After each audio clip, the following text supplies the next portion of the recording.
Serge Dassault, on a beaucoup dit, et on le dit beaucoup après chaque salon de l'aéronautique, que ce sera peut-être le dernier, qu'il y a trop de difficultés, et puis finalement on se retrouve, et quand aujourd'hui on circule dans le salon, on s'aperçoit qu'il y a un monde, qu'il y a une foule énorme qui vient vous voir.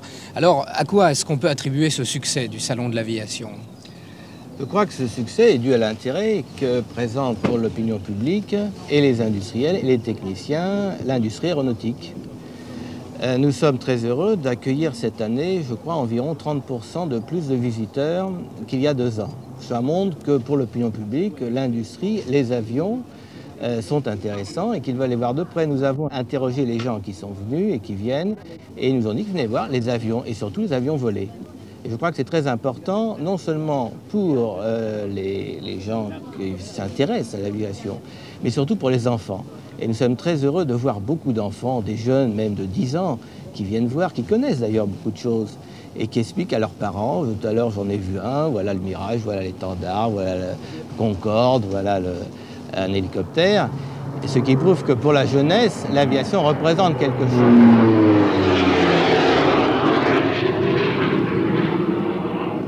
Pour l'avenir du pays, c'est important, parce que si beaucoup de jeunes veulent devenir ingénieurs, devenir pilotes, faire des études techniques et construire des matériels électroniques, radars ou autres, c'est fondamental pour l'avenir du pays. Il faut bien leur montrer, il faut leur donner la vocation. Je crois que le Salon du Bourget, une des motivations de ce salon est justement d'essayer de susciter des vocations. Alors ceci, c'est l'aspect grand public, mais il y a aussi l'aspect des professionnels. Est-ce que les restrictions de sécurité, enfin il paraît que ce salon est sous la vigilance du général des pompiers de Paris qui surveille la sécurité, est-ce que cet aspect de sécurité n'a pas quand même diminué l'intérêt des présentations? Eh bien je crois que, je dirais peut-être même au contraire, parce que nous avons effectivement défini des règlements de sécurité plus stricts qu'il y a 2 ans. Mais ces règlements de sécurité finalement permettent de faire des présentations en vol peut-être plus professionnelles, plus pures, peut-être moins risquées, ce qui est le but d'ailleurs, et extrêmement belles et intéressantes à voir. Nous avons par exemple supprimé les patrouilles, nous avons supprimé les présentations de vol à plusieurs, des avions à plusieurs, donc ils volent en solo. Mais pour l'opinion publique, voir un avion évoluer, un Mirage faire sa présentation avec ses virages serrés, est quelque chose de très intéressant. Et je crois qu'on n'a jamais autant volé finalement que cette année. Est-ce que vous ne craignez pas justement d'évoluer vers un salon réservé aux professionnels qui vous couperait finalement de l'intérêt du public que vous souhaitez? Cela pourrait avoir lieu si le salon ne se tenait plus au Bourget. Et c'est pour ça que nous voulons absolument qu'il se tienne au Bourget, pour remplir ces 2 fonctions fondamentales, informer l'opinion publique, montrer l'aviation aux jeunes et aussi travailler. Car pour l'industrie aéronautique, le salon du Bourget est un outil de travail extraordinaire. Il permet de faire venir des pays les plus lointains, des techniciens, des exposants et de pouvoir avoir des réunions, des contacts et peut-être même des contrats que l'on n'aurait pas eu sans cela. Et même au hasard, nous voyons cela toujours, au hasard des rencontres dans les chalets ou des rencontres au salon même, on retrouve des amis venant des États-Unis, d'Australie, d'Allemagne, d'Afrique du Sud, que l'on retrouve avec plaisir, qui sont tous là, on se retrouve, on parle et quelquefois on essaye d'établir des projets de coopération ou peut-être même des contrats. Il y a un slogan justement selon lequel le Salon de Paris, c'est la grande vitrine de l'industrie aéronautique mondiale. Est-ce que vous pouvez justifier ce slogan?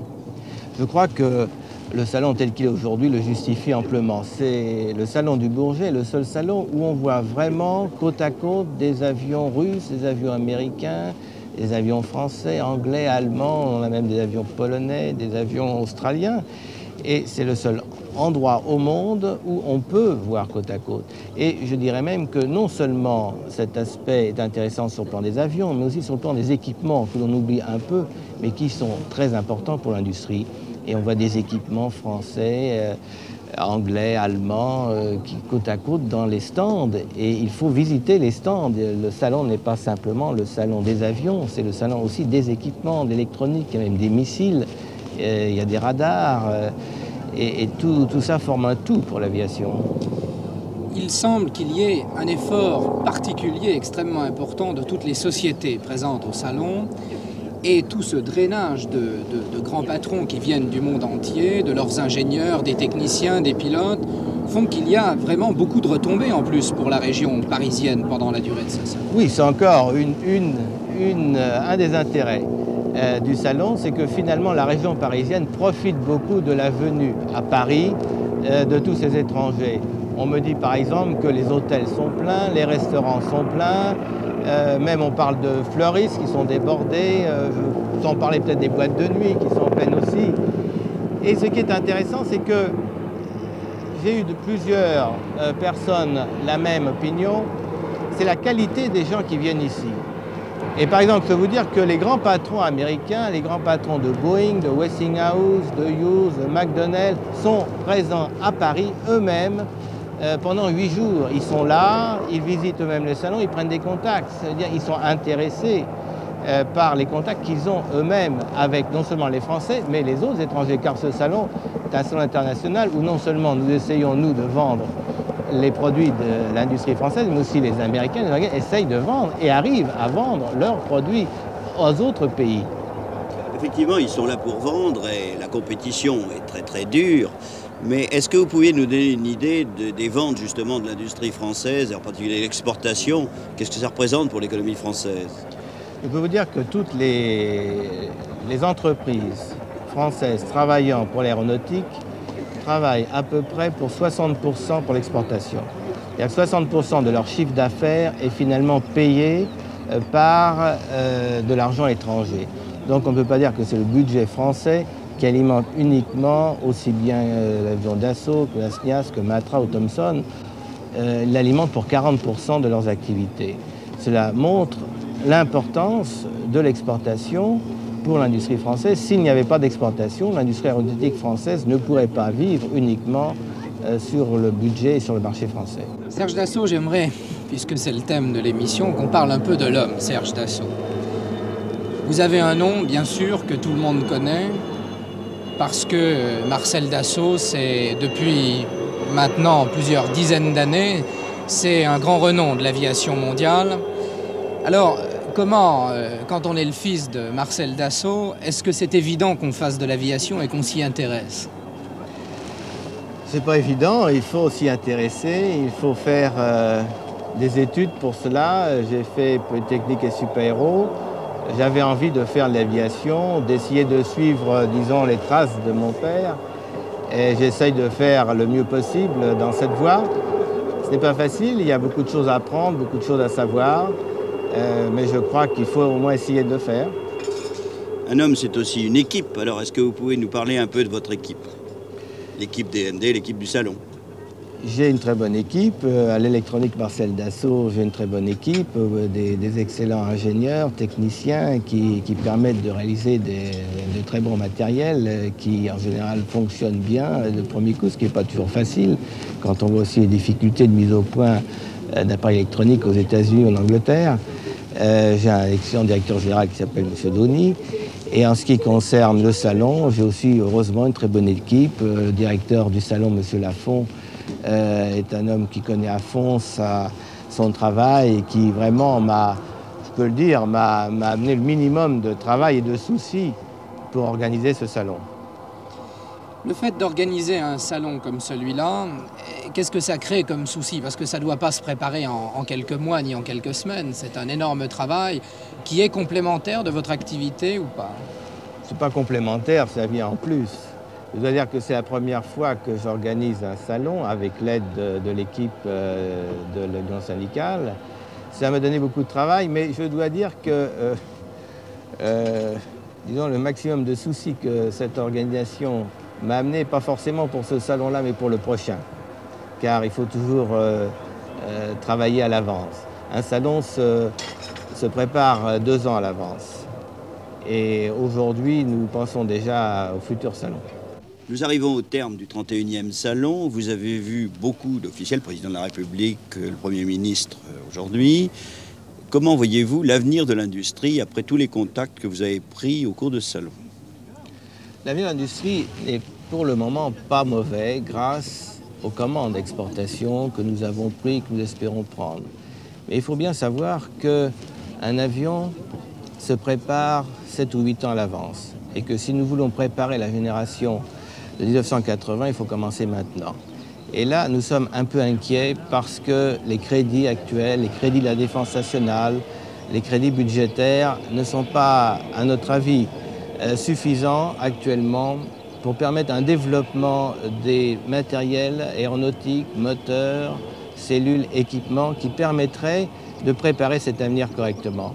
Alors aujourd'hui, le plan de charge de l'industrie aéronautique est bon grâce à l'exportation, mais nous pensons à l'avenir et je dois dire que nous sommes inquiets parce que ce budget, le budget 76 en particulier, en ce qui concerne la défense et les matériels nouveaux que nous devons préparer, n'est pas actuellement suffisant. Et si nous ne pouvons pas faire demain les matériels pour après-demain, on risque dans 4, 5, 6 ans d'avoir de graves problèmes. Vous parlez de problèmes, Serge Dassault, mais en dehors du technicien que vous êtes, du responsable d'entreprise, vous avez aussi, et vous vous battez aussi pour une certaine conception de l'entreprise. Alors j'aimerais pour conclure que vous puissiez nous en dire quelques mots. Oui, car je pense qu'une entreprise est un tout, est une équipe. Qu'il y a effectivement des salariés, des actionnaires, des patrons, des chefs d'entreprise, mais que tout le monde travaille en fait pour le même but, c'est-à-dire fournir du travail et produire des matériels qui puissent se vendre. Et je considère que l'entreprise est une équipe où tout le monde travaille ensemble pour le même but. Nous essayons d'associer l'ensemble du personnel à l'entreprise. Je pense que la notion de lutte des classes est dépassée. Quand on parle de salaire contre profit, le patron peut payer, tout ça ce sont des notions actuellement périmées. Et nous nous battons pour le faire comprendre parce que dans les entreprises qui gagnent le plus d'argent, qui font le plus de profits, ce sont les entreprises où le personnel est le mieux payé et où l'intéressement aux bénéfices permet de encore payer plus ce personnel par un 13e mois, quelquefois un 14e mois. Donc la conception de l'entreprise telle que nous la réalisons chez nous consiste à associer les salariés non pas forcément aux décisions, car cela aussi est une notion dont on parle actuellement, mais à leur travail, à la responsabilité dans leur travail, à l'information. Nous avons beaucoup d'informations. Il faut que les salariés sachent ce qui se passe dans l'entreprise. Je crois qu'il y a eu jusqu'à présent un manque de liaison, de contact, peut-être un écran syndical qui a fait que le personnel n'était pas suffisamment motivé dans certaines entreprises. Nous essayons de casser cette barrière et de faire comprendre à l'ensemble du personnel que cette grande équipe travaille pour un but commun, qu'il n'y a pas de lutte interne. Ce mot de lutte n'est pas vrai. Est-ce que le symbole de voir toute une équipe rassemblée autour d'un avion quand il sort d'une usine est pour vous un bon symbole? C'est un symbole extraordinaire, car quand on voit les mécaniciens, quand on voit les ouvriers qui ont travaillé quelquefois même des nuits, des samedis et dimanches pour finir un prototype, pour le mettre au point, pour qu'il marche bien, vraiment tout le monde travaille la main dans la main pour le même but. Il n'y a pas de lutte des classes dans cet état d'esprit. Il n'y a qu'une seule équipe qui travaille ensemble. Et c'est ça que nous voulons faire comprendre, non pas à l'entreprise, parce que l'entreprise où cela est, mais à l'opinion publique et, disons, à une certaine classe intellectuelle. Je vous remercie, Serge Dassault.